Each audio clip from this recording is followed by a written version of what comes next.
નામમાં આપ સર્વનો આવકાર કરું છું.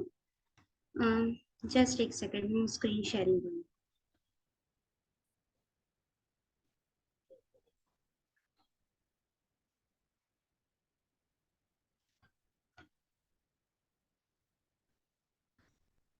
બધાને સ્ક્રીન દેખાય છે ને? ઓકે. Yes.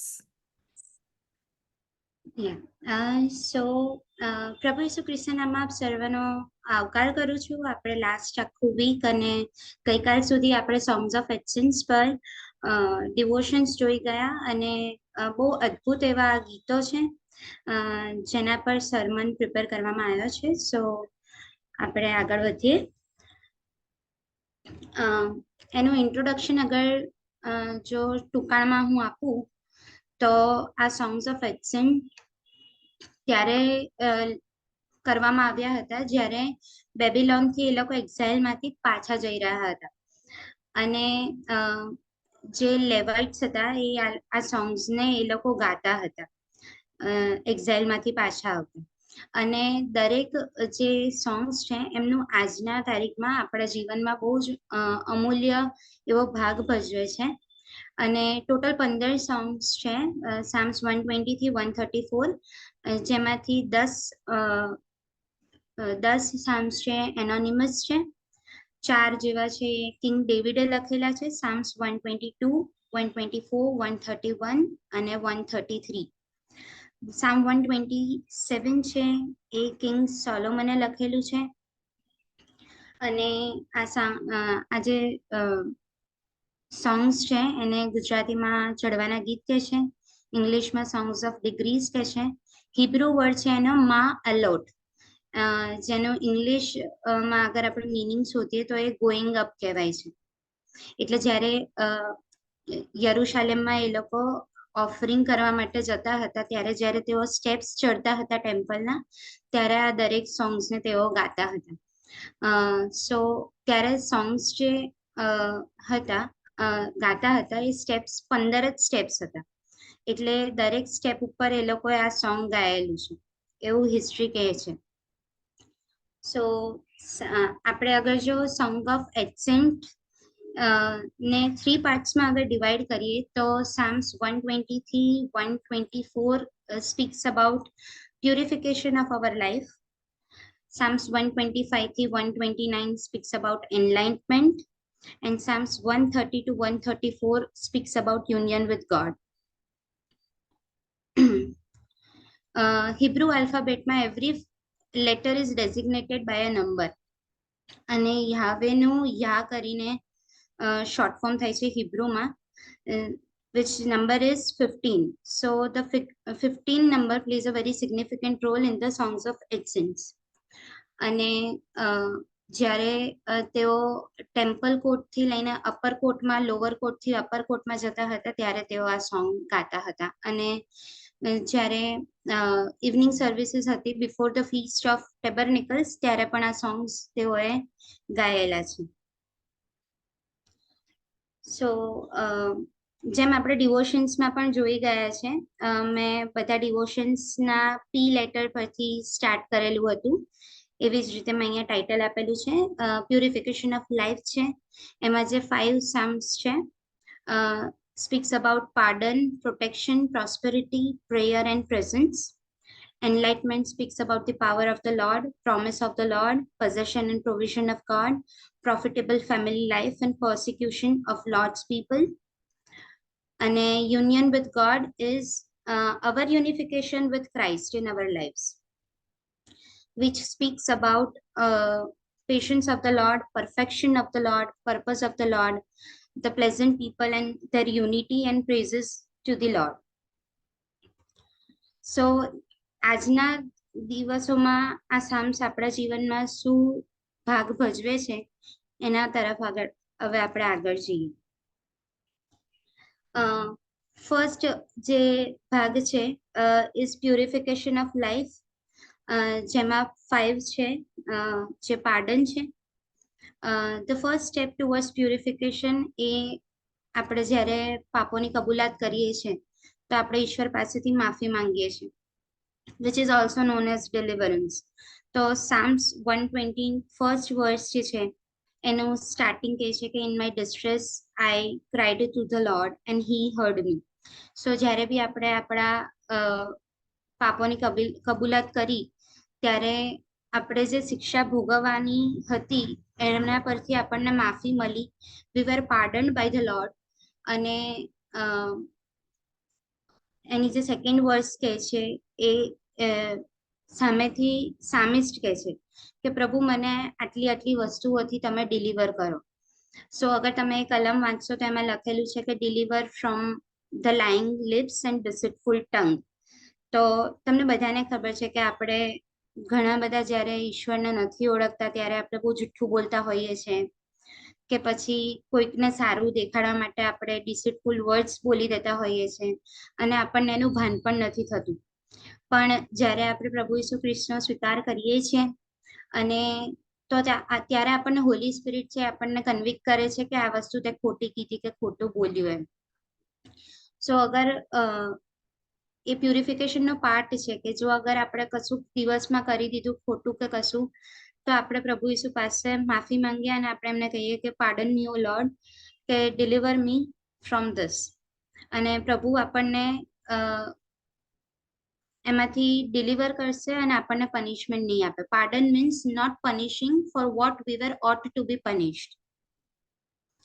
સો આપણે જ્યારે આ પ્યુરિફિકેશનની પ્રોસેસમાં જ્યારે સ્ટાર્ટ કરીએ ત્યારે let's come before the lord અને આપણે એમને કહીએ કે પ્રભુ અમને ડિલિવર કરો કોઈ બી નાની વસ્તુ માટે. પછી the next step is that the lord protects us. Psalms 121 બધાને મોઢે હશે. આપણે નાનપણથી સામને શીખતા આવ્યા છે, સાંભળતા આવ્યા છે, ઘણા સંદેશાઓ સાંભળેલા છે. સો જ્યારે હું આ સામ વાંચતી હતી ત્યારે જે ઈશ્વર પિતાનું પ્રોટેક્શન આમાં છે બહુ જ અદ્ભુત એમનું પ્રોટેક્શન છે. જ્યારે આપણે એમની પાસે સહાય માંગીએ છીએ, I lift up my eyes to the Lord and where will my help come from? તો he is a God of our protection. Second verse કહે છે કે he will not let your foot to be moved. સો એ આપણા દુઃખના સમયમાં વર્સ 2 આપણને કહે છે કે આપણા દુઃખના સમયમાં એ આપણને પ્રોટેક્ટ કરે છે. વર્સ 3 અને 4 કહે છે he does not slumber nor sleep. So his protection is continual protection. Verse 5 and 6 કહે છે કે his protection is a sure protection. જ્યારે verses કહે છે કે the Lord is your keeper, the Lord is your shade at your right hand. સો એમનું protection છે એ sure protection છે. અને વર્સ 7 અને 8 કહે છે કે his protection is preserving, enduring and ever going protection. So આપણને કેટલા અદ્ભુત ઈશ્વર મળેલા છે કે એ આપણને કેટલું હરતા ફરતા ચાલતા ઉઠતા બેસતા આપણી રક્ષા કરે છે. આપણે ઘણી બધી વાર બહાર જતા હોઈએ છીએ અને અથડાતા રહી જઈએ છીએ તો બી આપણે તરત થેન્ક યુ કહી દઈએ છીએ કે પ્રભુ તમારો આભાર કે તમે અમારું રક્ષણ કર્યું એમ. સો એ ઈશ્વર એવા છે કે જે આટલા બધા હજારો લોકો એમના આંખ નીચે છે તો પણ એ નાનામાં નાની આપણું રક્ષણ પૂરું પાડે છે. એમનું પ્રોટેક્શન આપણા ઉપર કન્ટિન્યુઅલ હોય છે અને શ્યોર પ્રોટેક્શન છે અને એવર ગોઈંગ પ્રોટેક્શન છે. વર્સ 8 બહુ જ અદ્ભુત કહે છે કે the lord shall preserve your going out and your coming in from this time forth and even ever more. So આ પ્રભુનું પ્રોટેક્શન છે જે પ્રભુ આપણને જ્યારે આપણે એમના પ્લાન અને પર્પઝમાં જ્યારે આપણે આગળ વધીએ છીએ પ્યોરિફિકેશનની પ્રોસેસમાં ત્યારે એ આપણને આપે છે. પછી છે પ્રોસ્પેરિટી, સામ્સ 122. અને આ પ્યુરિફિકેશનનું થર્ડ પાર્ટ છે કે જ્યારે આપણે પ્રભુના ઘરમાં જઈએ છીએ. સામ 122 ઇઝ રિટન બાય ડેવિડ અને એની શરૂઆત જ એ કહે છે કે I was glad when they said to me let us go to the house of the lord. So આ પ્રભુનું ઘર વિશે સૂચવે છે અને એમના ઘરમાં રહેલા આશીર્વાદો વિશે સૂચવે છે. આપણે ઘણી બધી વાર એમના ઘરને અને એમની એમની જગ્યા, જે પવિત્ર જગ્યા છે એને આપણે કોઈક વાર તુચ્છ ગણીએ છીએ, આપણે કદી જતા નથી, કે પછી આપણે બીજા પ્લાન્સ બનાવીએ છીએ અને આપણે પ્રભુના ઘરમાં જવાનું ટાળીએ છીએ. પણ આ સામ્સ જ્યારે તમે આખું વાંચશો તો તમને ખબર પડશે કે જ્યારે દાઉદ કહે છે કે જ્યારે હું પ્રભુના ઘરમાં ગયો ત્યારે મને ત્યાં પ્રોસ્પેરિટી મળી, મને ત્યાં યરુશાલેમ વિશે વાત લખેલી છે, અહીંયા ઝાયન વિશે વાત લખેલી છે. ત્યારે એ કહે છે કે જ્યારે હું પ્રભુના ઘરમાં ગયો ત્યારે મને જજમેન્ટમાંથી બચવામાં આવ્યો, જ્યારે હું પ્રભુના ઘરમાં ગયો ત્યારે મને ઘણા આશીર્વાદો મળ્યા. સો આપણા જીવનમાં પણ આ બહુ જ અગત્યનું છે કે આપણે આપણા પ્રભુના ઘરમાં આપણને જ્યારે પ્રિવિલેજ મળેલો છે ત્યારે આપણે જઈએ, કે જેથી આપણે રોજબરોજ એમના લોકોની સંગત કરી શકીએ છીએ, રોજબરોજ એમના વચનો સાંભળી શકીએ છીએ. અને જ્યારે આપણે એકબીજાની સાથે પ્રાર્થનામાં સમય કાઢીએ છીએ, એકબીજાની સાથે સંગતમાં સમય કાઢીએ છીએ, તો આપણને સ્પિરિચ્યુઅલી અને ફિઝિકલી પણ પ્રભુ આશીર્વાદ આપે છે, પ્રોસ્પર આપણને કરે છે. આગળ વધીએ તો fourth step in purification of life is prayer. અને સામ્સ 123 આ પણ ડેવિડે લખેલું સોંગ છે કે જે પ્રભુના ઘર વિશે જ આ પણ ઘણી બધી વસ્તુઓ કહે છે કે જ્યારે આપણે આપણી નજર પ્રભુ પર રાખીએ છીએ, જ્યારે હમ્બલનેસમાં આપણે ઘૂંટણો ટેકવીએ છીએ, અને જ્યારે આપણે સેકન્ડ વર્સ છે એ બહુ સુંદર છે કે જ્યારે eyes of the servants look to the hands of their master and eyes of the maid to the hands of the mistress. So એવી જ રીતે so our eyes look to the Lord our God until he has mercy on us. સો જ્યારે આપણે પ્રભુ પાસે પ્રાર્થના કરીએ છીએ, નાની નાની વસ્તુઓમાં એમની પાસે અરજ કરીએ છીએ, જ્યારે એમને વિનવીએ છીએ, ત્યારે આપણી પ્રાર્થનાઓને કબૂલ કરે છે, ત્યારે આપણી પ્રાર્થનાઓને સાંભળે છે. ઘણી બધી વાર આપણી પ્રાર્થનાઓને સમય લાગે છે, આપણને એવું લાગે છે કે પ્રભુ સાંભળતા નથી કે શું, પણ એવું નથી હોતું. એમના સમયમાં તે આપણને જવાબ આપે છે, કદીક યસ, કદીક નો, કદીક વેટ. અને જે કંઈ પણ એમની ઈચ્છા આપણા જીવન પર હોય છે એ પરિપૂર્ણ થાય છે. અને આપણને કદાચ પ્રેઝન્ટ ટાઈમમાં કદાચ ના ખબર પડે કે આવું કેમ થઈ રહ્યું છે મારી સાથે, but it is always gods plan and purpose કે જે આપણને પ્રોટેક્ટ કરે છે. સો આ સામમાં ડેવિડ શેના માટે પ્રેયર કરે છે? So David praise for the mercy of upon his people, કે જે એ રાજા હતો પણ તો પણ એ પોતાની જાતને નમ્ર કરીને પ્રભુના ઘરમાં જઈને એ જે કિંગડમ સાચવતો હતો ત્યાંના લોકોને માટે પ્રાર્થના કરતો હતો. સો એના જીવન પરથી આપણે શીખી શકીએ છીએ કે આપણે જ્યાં વર્ક પ્લેસ પર કામ કરી રહ્યા છે, આપણે જ્યાં રહી રહ્યા છે, આપણે જે ફ્રેન્ડ્સ છે જે હજી ઈશ્વરને ઓળખતા નથી, આપણે તેમના માટે પ્રાર્થના કરીએ. આપણે કદાચ ડાયરેક્ટલી અત્યારે સુવાર્તા પ્રચાર નહીં કરી શકતા હોઈએ, પણ અગર જો આપણે એમના માટે પ્રાર્થના કરીશું, અગર આપણે ઈશ્વરને કહીશું કે તેઓ આ લોકો ઉપર દયા કરે, તો પ્રભુ જેમ દાઉદની પ્રાર્થના પ્રભુએ સાંભળી, એવી જ રીતે આપણી પ્રાર્થના પણ પ્રભુ સાંભળશે. સામ્સ 124 કહે છે પ્રેઝન્સ ઓફ ધ લોર્ડ, જે ફિફ્થ સ્ટેપ છે આપણા પ્યુરિફિકેશન ઓફ લાઈફમાં. અને આ સામ બી બહુ જ સુંદર છે, જે દાઉદ જ લખેલું છે. અને દાઉદ ઈશ્વરનો મનગમતો માણસ હતો. અને ઈશ્વરનો મનગમતો માણસ એટલે હતો કારણ કે એ નાની નાની બાબતોમાં ઈશ્વરની પાસે પોતાની અરજ લઈને જતો હતો. નાની નાની વસ્તુમાં ઈશ્વરને પૂછતો હતો, નાની નાની વસ્તુઓમાં ઈશ્વરની સાથે પહેલા વાત કરતો હતો. આપણા જીવનમાં કશું બી થાય છે તો આપણે શું ઈશ્વર પાસે પહેલા જઈએ છીએ? શું આપણને ખબર છે કે આપણા જીવનમાં જે હાજરી છે, ઈશ્વરની હાજરી, એ 24/7 365 ડેઝ છે. આપણે કદાચ એકલતા બી અનુભવતા હોઈએ, રૂમમાં એકલા બંધ પણ હોઈએ, તો પણ ઈશ્વરની હાજરી આપણી સાથે હંમેશા હોય છે. આપણે કોઈ પણ જાતનું ટેમ્પટેશન હોય કે ચિંતા હોય કે કશું બી હોય અને આપણે નિરાશ થઈ જઈએ છીએ, ત્યારે આ સામ્સ અગર તમે વાંચો તો તમને ખબર પડે કે ઈશ્વરની હાજરી દાઉદના જીવનમાં જે રીતે હતી એવી જ રીતે આપણા જીવનમાં પણ છે. જ્યારે આપણે અગર જો ઈશ્વરની હાજરીથી સહેજ જો અગર દૂર જતા રહીએ તો શેતાન જે ફાડી નાખનાર સિંહની પેઠે આપણી પાછળ પૂઠ લગાવીને પડેલો હોય છે, એ આપણને ફાડી નાખીને તૈયાર હોય છે કે આપણે તૂટીને ઈશ્વરથી દૂર થઈ જઈએ. પણ ઈશ્વર એમની હાજરી, આપણે ગમે તેટલા અનફેથફુલ એમને કેમ ના હોઈએ, પણ ઈશ્વર એમની હાજરી આપણાથી દૂર કરતા નથી. જ્યારે આપણને ગુસ્સો આવે છે કે આપણે પ્રાઇડ કે એનું કોઈ બી સિન કરીએ છીએ, ત્યારે પણ ઈશ્વરની હાજરી આપણા જીવનમાંથી દૂર નથી થતી.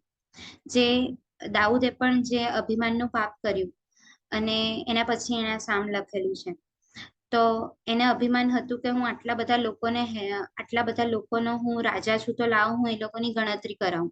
અને પછી એને ગણતરી કરાઈ અને પ્રભુ એમનો કોપ નાખ્યો અને 70,000 જેટલા લોકો એક જ દિવસમાં મરી ગયા. તો એના અભિમાનનું પાપ હતું.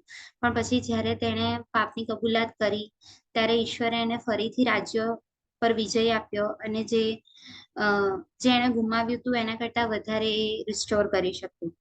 સો આપણે પણ આપણા જીવનમાં જ્યારે કોઈ પણ પ્રાઇડ કે ફોર્નિકેશનનું કોઈ પણ પાપ કે કશું બી ગુસ્સો, નાના પડતો ગુસ્સો બી કરીએ છીએ અને આપણને એવું લાગે છે કે ઈશ્વર મારાથી દૂર થઈ ગયા છે, મારું સાંભળતા નથી, તો ડિયર સિસ્ટર્સ, એવું કશું જ નથી. પણ ઈશ્વરની હાજરી આપણા જીવનમાં જે પડે, આપણે એમને કહીએ છીએ કે પ્રભુ મને માફ કરો, એ દિવસથી આપણા જીવનમાં એમની હાજરી નિત્ય ને નિત્ય રહે છે. After the presence of the Lord, we enter the second part of Songs of Ascents and it is called Enlightenment. આમાં સૌથી પહેલા અગર જો આપણે જોઈએ Psalms 125 માં, તો it speaks about the strength of his people and power of God. તમે અગર આ સામ્સને વાંચો તો તમને ખબર પડે કે આમાં આપણો વિશ્વાસ વિશે વાત કરેલી છે કે those who trust in the Lord are like Mount Zion, so which cannot be moved.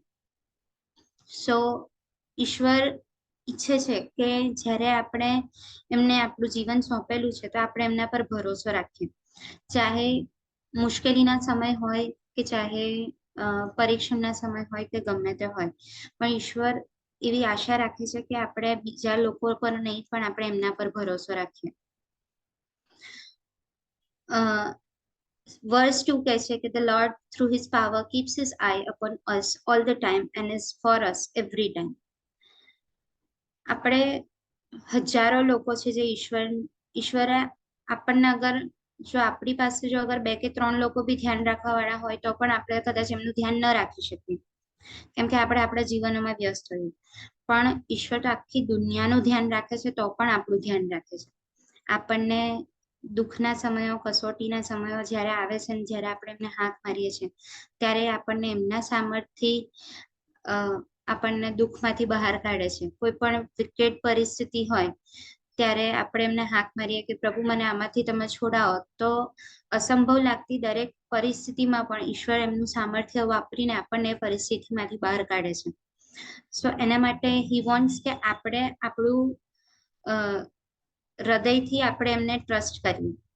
અને those who are upright, the Lord does good to them. સો ઈશ્વર એ પણ ઈચ્છે છે કે આપણે બેમાની જીવન નહીં પણ ખરું અંતઃકરણ વાળું જીવન જીવીએ અને એમની પર એવો ભરોસો રાખીએ, માણસો પર નહીં પણ ઈશ્વર પર ભરોસો રાખીએ. અને through his power he keeps peace over Israel, એ વર્સ 5 માં લખેલું છે. સો અત્યારે પણ આપણે જોઈએ છે કે ઇઝરાયલ એક એવો દેશ છે કે જેમાં કોન્સ્ટન્ટલી લડાઈ થઈ રહી છે, પણ જો ઈશ્વર એમનું સામર્થ્ય અત્યારે પણ એમણે એમનું સામર્થ્ય એવું યથાવત રાખ્યું છે કે જેથી ઇઝરાયલ પર અત્યારે શાંતિ છે. એ સૌથી પાવરફુલ દેશ છે, પણ ઈશ્વરે હજી અત્યારે એને કંટ્રોલમાં રાખેલું છે. આ Psalms 125 બહુ વર્ષો પહેલા લખેલું છે, પણ આજની તારીખમાં આપણે અનુભવ કરી રહ્યા છે કે ઇઝરાયલ પર અત્યારે શાંતિ છે, તો ઈશ્વરને સામર્થ્યના કારણે શાંતિ છે. Second step is Psalms 126 speaks about the promise of the Lord. આ એમનું છે જોયફુલ રિટર્ન. જ્યારે તેઓ પાછા જઈ રહ્યા હતા ઝાયન તરફ, ત્યારનું આ સામ્સ લખાયેલું છે.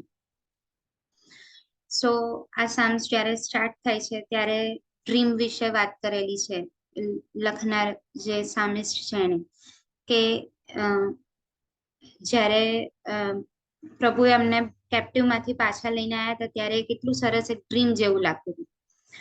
So that speaks about the promise of God, કે ઈશ્વર એમને 40 વર્ષ અરણ્યમાં જ્યારે તેઓ હતા એમાંથી એમને છોડાવ્યા, પછી એમની કેપ્ટિવિટીમાંથી એમને છોડાયા, પછી બેબીલોનની કેપ્ટિવિટીમાંથી પણ એમને છોડાયા. So back and again God fulfilled his promise and brought them back from their captivity.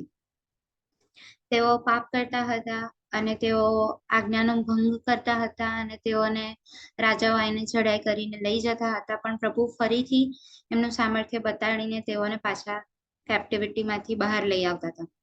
So this reminds us that our God is a God of promises. એ પ્રોમિસ કરે છે અને એ પ્રોમિસને ફૂલફિલ કરે છે. Verse 1, it is like a dream that God turns situation in our life which are difficult. જ્યારે આપણે પણ આપણા જીવનમાં ઘણી બધી વાર મુશ્કેલીઓ અનુભવીએ છીએ, પણ જ્યારે આપણે આગળની વર્સિસમાં તમે આગળ વાંચો તો જ્યારે આપણે ઈશ્વરને દુઃખના કસોટીઓના સમયોમાં પણ જ્યારે આપણું જીવન પ્રેઝ એન્ડ વર્શિપથી ભરેલું હોય છે ત્યારે આપણા જીવનના અદ્ભુતને આપણે અકલ્પનીય કામો જે કહી શકીએ એ આપણા જીવનમાં તે કરે છે. કદાચ આપણને આ વર્ષના સ્ટાર્ટિંગમાં જે પ્રોમિસ મળ્યું હોય એ કદાચ 2024માં પૂરું ના પણ થાય, તો આપણને એવું લાગે કે મને 2024ની ફર્સ્ટ ડેટે જે પ્રોમિસ મળ્યું હતું એ મને કેમ 2024માં આખું પૂરું ના થયું. પણ ના, ઈશ્વર એ પ્રોમિસનો ઈશ્વર છે. સો એ 2025માં પણ એ પૂરું કરશે, 2026માં પણ એ પૂરું કરશે, because he is a God of promises. He fulfills what he says. So verse 4 reminds that he is able to turn our situation when we ask his help. આપણે કોઈ પણ પરિસ્થિતિમાં હોઈએ, ગમે ત્યારે હોઈએ ત્યારે આપણે એમને જ્યારે હાક મારીએ છીએ ત્યારે એ આપણા દુઃખોને સંભાળે છે. જ્યારે we sow our tears ત્યારે એ આપણને એ દુઃખમાંથી પણ આપણને બહાર કાઢે છે. those who sow in tears shall reap in joy. એ આ વર્સ 5th અને 6th વર્સમાં છે. સો he wants કે આપણે એ જે ગોડ ઓફ પ્રોમિસીસ ફૂલફિલિંગ ગોડ છે એમના પર આપણે ભરોસો રાખીએ અને એ એનલાઇનમેન્ટમાં આપણે આગળ વધીએ. Psalms 127માં આપણે આગળ જઈએ ત્યારે it speaks about the provision and possession of God. આ સામ પણ બહુ જ ફેમસ છે, લખેલું છે સુલેમાને, અને જ્યારે આપણે બાળકોનું ડેડિકેશન હોય છે ચર્ચીસમાં ત્યારે આ સામ વંચાવવામાં આવે છે કે children are the heritage of the lord. So the Lord gives us valuable possession so that we can glorify and live for him. Verse 1 કહે છે he watches over us all time. Second verse, he gives us sound sleep. Third and fourth, he gives us precious children that are like shield and arrows in thy youth. And verse 5 says he gives wisdom to his people to speak brightly with their enemies. He takes away their shame. આ બધા એક possession તરીકે ઈશ્વરે આપણને આપેલું છે. આપણને સારી નિંદ્રા આપે છે, આપણી ઉપર દેખરેખ રાખે છે, આપણને સુંદર એવા બાળકો આપે છે જુવાનીમાં અને આપણને વિઝડમથી ભરે છે. These are precious possessions of the Lord. He provides us, these are his provision for us to live in this world. આગળ વધીએ તો Psalms 128 speaks about the profitable family life. The Lord is the one who blesses us profitably, but how can we know કે આપણને એક profitable family life પૂરું પાડે છે? તો જ્યારે વર્ડ બ્લેસેડ વર્ડ આવે, સામ 1માં બી છે બ્લેસેડ ઇઝ ધ મેન, તો એવી જ રીતે આ સામ પણ ચાલુ થાય છે blessed is everyone who fears the lord, who walks in his ways. So the lord makes profitable person the one who keeps the fear of the lord. જ્યારે આપણે ભયભીતિમાં જીવીએ છીએ ત્યારે પ્રભુ આપણને પ્રોફિટેબલ બનાવે છે.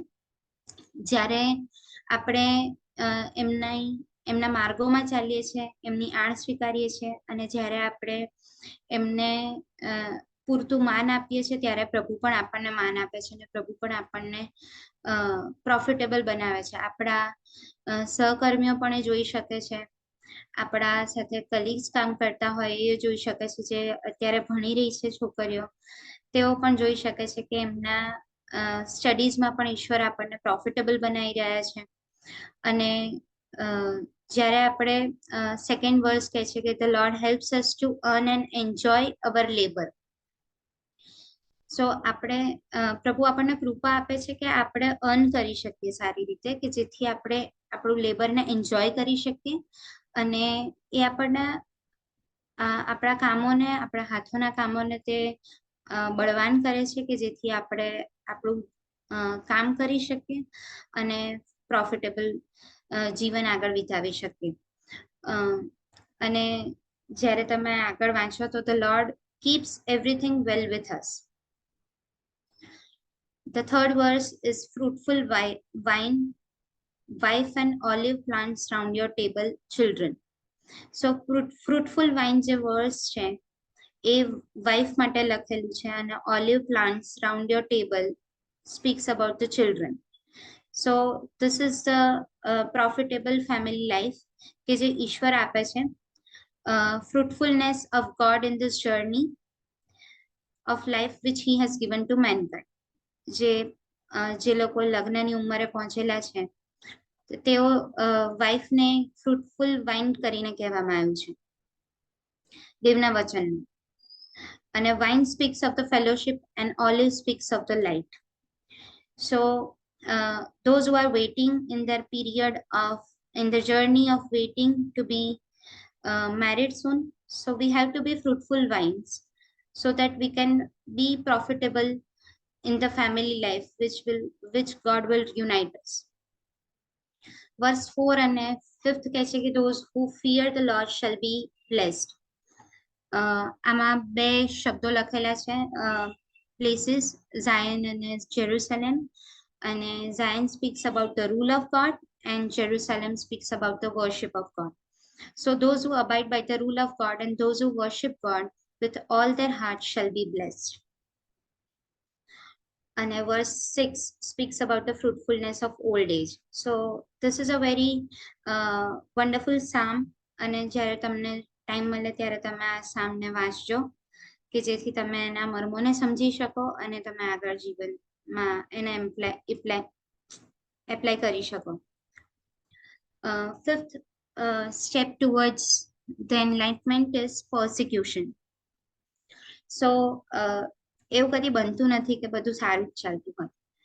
આપણા જીવનમાં ઘણી બધી વાર એવી મુસીબતો આવતી હોય છે, એવા મોમેન્ટ્સ આવતા હોય છે કે જ્યારે પરિસ્થિતિઓમાંથી ને દુઃખોમાંથી બી આપણે જવું પડે છે, જ્યારે આપણા પોતાના જ લોકો આપણને દુઃખ પહોંચાડતા હોય છે, ફ્રેન્ડ્સ હોય કે ફેમિલી મેમ્બર્સ હોય. જેમાં સામ 129 સ્ટાર્ટ થાય છે તો પહેલી જ કલમમાં લખેલું છે, many a time they have afflicted me from my youth. So આ સામિસ્ટ જ્યારે લખ્યું હતું એ ઘણા વર્ષો પહેલા લખેલું છે, પણ એમણે જે પણ લખેલું છે એ જુવાનીના ટાઈમે ઘણા પરીક્ષણો આવે છે એના વિશે એમણે લખેલું છે, ઘણી persecutionના દિવસો આવે છે એમણે લખેલું છે. So when those times come, all we have to know is that the Lord is our refuge. Verse 4 and 5 says that Lord is righteous and he cuts down those who are wicked. When we turn back to him, he is our restorer. He is a just God who judges with his rod. So જે આજે આપણને દુઃખ પહોંચાડી રહ્યા છે, આપણે એમના માટે ખાલી પ્રાર્થના કરીએ, આપણે રિવેન્જ ના લઈએ, આપણે ખાલી ઈશ્વરના હાથમાં સોંપાઈ જઈએ અને ઈશ્વરને કહીએ કે પ્રભુ તમે એમની સાથે ડીલ કરજો, તમે એમના હૃદયને પરિવર્તન કરજો. અને ઈશ્વર પછી જોશે કે એમણે એમની સાથે શક્તિથી વર્તું છે કે મર્સી બતાવી છે. પણ આપણને he destroys those who are wicked and who dishonor him. So જે એમનું ડિસરિસ્પેક્ટ કરે છે, જે એમને નિંદા પહોંચાડે છે, જે એમને ઠેસ પહોંચાડે છે, એમને તો એ ડિસ્ટ્રોય કરે છે. પણ કદાચ આપણી પ્રાર્થનાઓને કારણે કદાચ જે આપણને દુઃખ પહોંચાડતું હોય એમને કદાચ આપણે ઈશ્વરના હાથમાં સોંપીએ કે પ્રભુ તમે એમની સાથે ડીલ કરજો, તો કદાચ પ્રભુ એમને પર મર્સીફુલ બી થઈ શકે છે. સો આપણે બસ એ જ પ્રાર્થના કરીએ કે પ્રભુ જેઓ અમને સતાઈ રહ્યા છે, કે જેઓ અમારા માટે ખરાબ બોલી રહ્યા છે, કે હેરાન કરી રહ્યા છે, તેઓની સાથે પ્રભુ તમે વાત અને વ્યવહાર કરજો. So the next step is union with God. God teaches us so many things which we have to continue and bring him honor, glory and majesty. When we practice union with God in our lives, we can know that God helps us to have unification of Christ's likeness in our lives, and he makes us useful vessels of God, vessels of glory unto him. So હવે આપણે last પાર્ટમાં આવ્યા છે, which is the union with God. અને the first thing about union with God is એ આપણને ઘણી બધી વસ્તુઓ શીખવી રહ્યા છે. So the first thing which he teaches us is Psalms 130, patience. So જ્યારે આપણે ઈશ્વરની પાસે રડીને કશું એમને માંગીએ છીએ ત્યારે આપણને કાન દઈને સાંભળે છે. He is a God of compassion and he is our deliverer. So જ્યારે સામિસ્ટ સ્ટાર્ટ કરે છે તો એવું કહે છે કે out of the depths have I cried you O lord.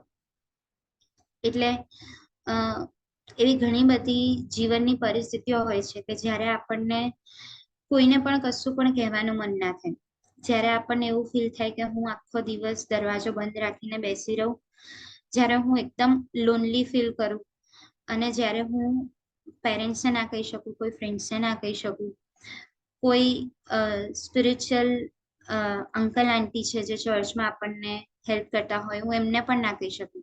બસ જ્યારે એવો કોઈ સમયમાંથી આપણે જોતા હોય કે જ્યારે it is between me and my God, તો ત્યારે ઈશ્વર એમને બધું આપણા જીવન વિશે ખબર હોય છે, પણ સ્ટીલ એમને એવું જોઈતું હોય છે કે આપણે એમને હાથ મારીએ. જ્યારે તમે આ સામ્સ વાંચશો તો આમાં વિનંતી કરે છે સામિસ્ટ કે પ્રભુ હું તમને વિનંતી કરું છું કે તમે પ્લીઝ મને સાંભળો. અને ખરેખર પ્રભુ સાંભળે પણ છે. So how does the Lord teaches us patience? So verse 1 and 2 કહે છે, he waits for us to cry to him and to make him reach our voices of supplications. So એમને બધું જ ખબર હોય છે કે આપણા જીવનમાં શું ચાલી રહ્યું છે, પણ સ્ટીલ હી વોન્ટ્સ કે આપણે એમની પાસે વિનંતી લઈને જઈએ, આપણે એમની પાસે આપણી અરજો લઈને જઈએ, આપણે એમને પોકાર કરીએ, કેમ કે એમણે કહેલું છે કે મને હાથ મારને હું તને ઉત્તર આપીશ. વર્સ 3 કહે છે કે હી ડઝન્ટ માર્ક અવર ઇનિક્વિટીઝ. આપણે કદાચ કોઈકનું ખોટું કરતા હોઈએ ને, આપણે 100 વસ્તુઓ સારી કરી હોય પણ એક વસ્તુ ખોટી કરી હોય ને તો બી એમના મનમાં એક વસ્તુ રહી જતી હોય છે, અને સારી બધી વસ્તુ એમને યાદ નથી રહેતી. પણ આપણી પાસે એવો ઈશ્વર છે કે આપણે એમની બધી સારી વસ્તુઓ ભૂલી જતા હોઈએ છે ને તો પણ એ આપણી ઇનિક્વિટીઝને તરત માફ કરી દે છે. આપણે એમને 1000 વાર અનફેથફુલ રહ્યા હોય, આપણે એમને 1000 વાર કદાચ એમની અવગણના કરી હોય, આપણે કદાચ એમના વચનોને માન ના આપ્યું હોય, આપણે પ્રાર્થનાઓ ન કરતા હોઈએ, આપણે થેન્કફુલનેસ ના બતાવી હોય, પણ સ્ટીલ જ્યારે પણ આપણે એમની પાસે આપણે જ્યારે એમને હાથ મારીએ છીએ ત્યારે તરત આપણને સાંભળે છે. વર્સ 4 કહે છે he is a forgiving and a fearful God. Verse 5 and 6 કહે છે he teaches us to wait on him morning and evening, day and night with our hope, as he alone is our hope. So as Christians, when we are in this journey of life, we have to know that Jesus alone is our refuge and our hope. આપણે ચાહે બધાની પાસે જઈને વિનંતી આપીએ, પણ જ્યાં સુધી આપણને આપણા અફ્લિક્શન્સમાંથી, જ્યાં સુધી આપણને આપણી જે કંઈ પણ આપણી સાથે વીત્યું છે એમાંથી જ્યાં સુધી પ્રભુ આપણને બહાર ના કાઢી શકે ને ત્યાં સુધી આપણને કોઈ માણસો બહાર નહીં કાઢી શકે, કે ના આપણી પોતાની શક્તિથી આપણે બહાર આવી શકીશું. સો રાત દિવસ, મોર્નિંગ ઇવનિંગ, એટલે it shows every part of the day we have to be hopeful that Jesus is our hope and he will do something in our life. અને વર્સ 7 અને 8 કહે છે કે when we hope in him and wait with patience he showers his mercy and with him is abundant redemption. આમાં abundant redemption છે. abundant word એવો છે કે પુષ્કળતાથી રિડમ્શન આપે છે. એટલે પહેલા વર્સ 3 માં કહે છે કે he doesn't mark our iniquities. આપણી ઇનિક્વિટીઝ એટલી બધી છે કે આપણને abundant redemption ની જરૂર છે. આપણે એક કે બે પાપ નથી કરતા, આપણે ઘણા બધા પાપો કરીએ છીએ જેની આપણને abundant redemption ની જરૂર છે. અને he redeems us from all our iniquities. જ્યારે એન્ડિંગમાં એવું કહે છે કે and he shall redeem Israel from all his iniquities. ઇઝરાયેલે એમનો પોતાનો દેશ, એમના પોતાના બાળકો અને આજે આપણે પણ એમની પસંદ કરાયેલી પ્રજા છે. આપણા માટે તો એમણે પોતાનો પ્રાણ આપ્યો છે. આપણા માટે સ્વર્ગનું સિંહાસન છોડીને તેઓ પૃથ્વી પર આવ્યા કે જેથી આપણને તે દેવ પિતા સાથે મિલાપ કરાવી શકે. સો he redeems us our all iniquities. આપણે આગળ વધીએ અને the second step is perfection. verse 1 કહે છે this psalm teaches us how to be perfect in the sight of the Lord. verse 1 કહે છે the heart is not haughty. Haughty word is arrogant or proud, nor my eyes lofty. It again speaks about proud look. Proverbs 6 and 16 to 18 કહે છે કે 6 things the Lord hates, 7 are an abomination to him. એમાં one word છે proud. First છે proud છે. So verse 1 કહે છે neither do I exercise myself in great matters or in things that are too high for me. That shows that we have to be humble and content and glad in everything that we have. આપણે કચકચિયા બની જઈએ છીએ. આપણે બીજા કોઈકનું જોઈને આપણે ગ્રમ્બલ કરીએ છીએ કે આપણે કમ્પ્લેન કરતા હોઈએ છીએ કે પિતા મારી સાથે આ વસ્તુ કેમ નથી જે તમે આને આપી છે, કે તમે આને આ બધી વસ્તુઓ પરિપૂર્ણ કરી છે, તો મને મારો સમય ક્યારે આવશે. But we have to be humble. We don't have to boast. આપણી પાસે અગર કોઈ સારી નોકરી હોય તો we don't have to boast about it. આપણી પાસે અગર સારું ઘર હોય તો we don't have to boast about it.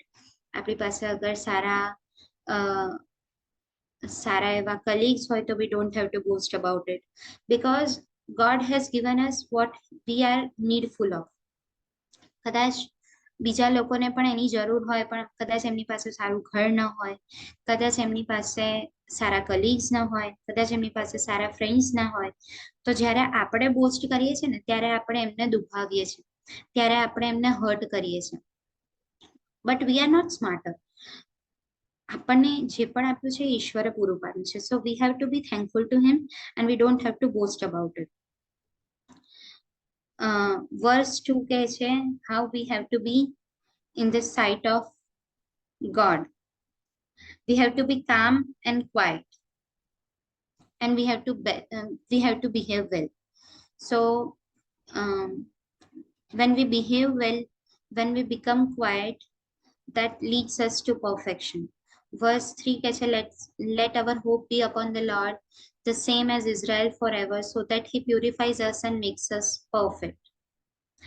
સો આપણો બી વિશ્વાસ અને આપણો હોપ જેવો ઇઝરાયલનો ઈશ્વર પર હતો એવી જ રીતે આપણો પણ ઈશ્વર પર હોવો જોઈએ કે જેથી એ આપણને પરફેક્ટ બનાવે. when we don't boast, when we don't give importance to ourselves more than God, and when we are living a Christ-centered life, we are made perfect when we come in humbleness and quietness towards him. So this is how the Lord will bring us to perfection, when we are humble before him. The third step is purpose. So we read in the scriptures, this is the Psalm of King David, and we read in the scriptures that King David was a man zealous for making of the temple of God, where he could go and keep the covenant box and worship him.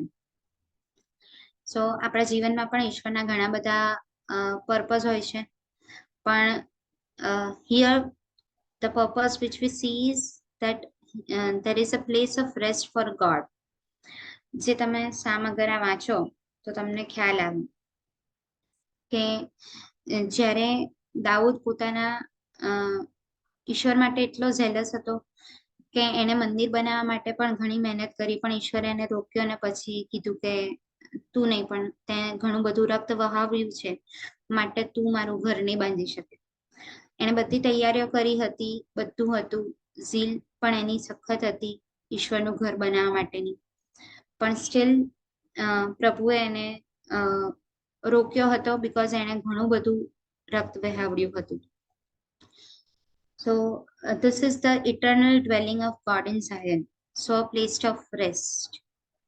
So again, when we see over here, it speaks about David, let us go to the house of the Lord and worship at his footstool. આપણ ઈશ્વરના ઘર વિશે જ આપણને બતાડે છે વર્સ 7. પછી the Lord too had promised David to make his descendants rule for all time. Verse 10 to 12. This shows Lord's purpose for David's life and his children's life. આ ઈશ્વરનું purpose હતું ડેવિડના જીવન માટે, અને એમણે વચન આપ્યું હતું કે તારા પછી પણ તારા સંતાનો હંમેશા રાજ કરશે. Zion again here speaks about the rule of God, verse 13 and 14. Habitation of God, verse 15 થી લઈને 18 સુધીમાં બતાડે છે કે ઈશ્વરના હેબિટેશનમાં શું મળી શકે છે. તો વર્સ 15 કહે છે પ્રોવિઝન અને સેટિસ્ફેક્શન મળી શકે છે, મળે છે. વર્સ 16 કહે છે બ્લેસિંગ્સ મળે છે. Verse 17 preservation of rule of the chosen king, અને verse 18 prosperity and flourishing Kingdom.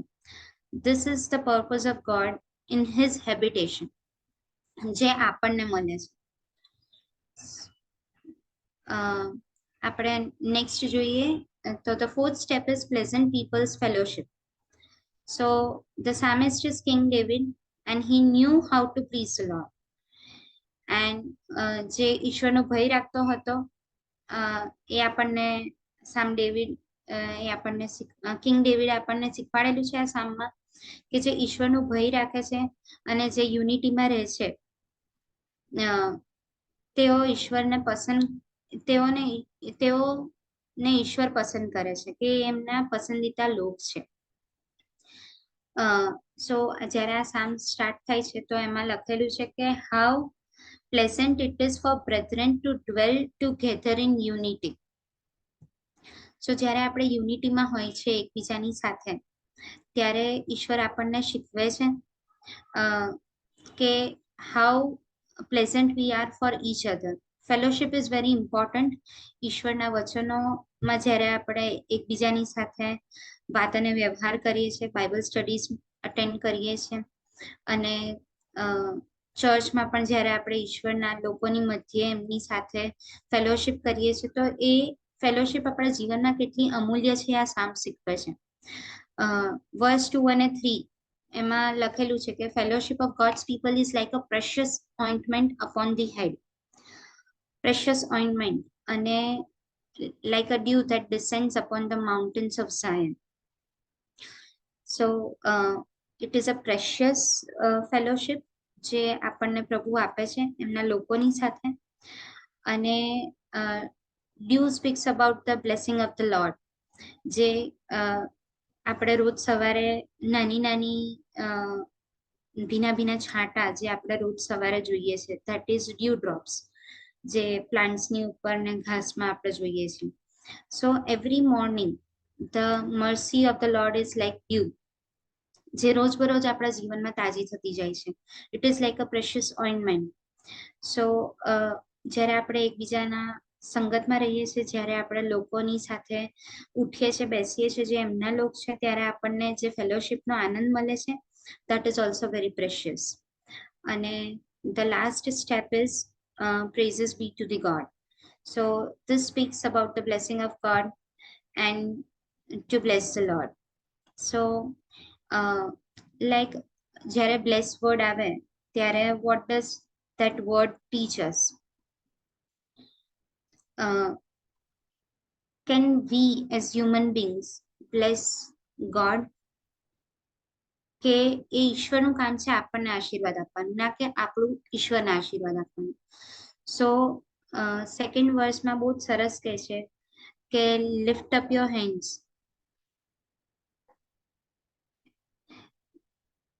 Lift up your hands એટલે જે છે is not only a common posture